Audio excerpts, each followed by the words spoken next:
4 ways to teach your children about imperfection. We think we have to be perfect. Is this the case? What if instead of getting everything right on the first try, it's sometimes better to make mistakes? Could imperfection actually be better than perfection? More importantly, how does this relate to our parenting? Perfection is something we need to be concerned about. Our every action teaches our children something about the world. What we do when we make mistakes will guide them the rest of their lives. They will naturally mimic our response when they make mistakes for themselves. With this in mind, what should we teach our children about imperfection? Take more risks.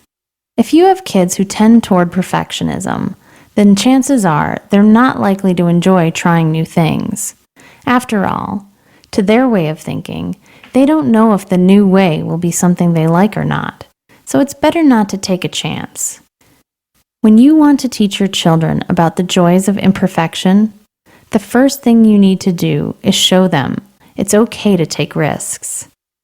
Model this behavior by showing them how much you enjoy trying new things.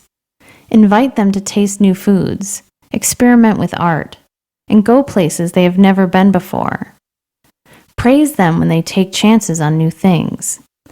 Of course, sometimes these experiments might not work out.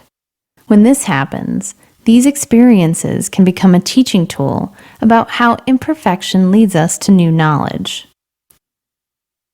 Show acceptance.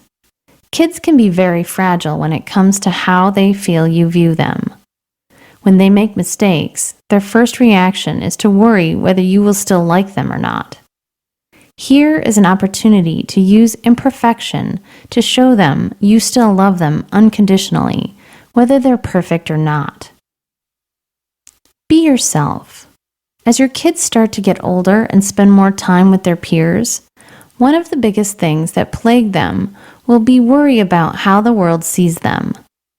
Even while they accept your love, they have a hard time accepting their peers like them. When these worries arise, it's natural for the children to put up a facade of perfection. Here is where you need to encourage them to be themselves, imperfections and all. It is this honesty that will draw their peers toward them. Have fun. Last, but most important, is the ability to have fun. Imperfection drives us to keep working harder and harder at the same thing. Imperfection allows your child to let go and enjoy the process. Good enough is good enough. It's better to laugh and play than worry endlessly about getting it right. Teach your children these things, and they will succeed far better in life than they ever would have if they'd instead been taught to pursue perfection. They'll be much happier, too.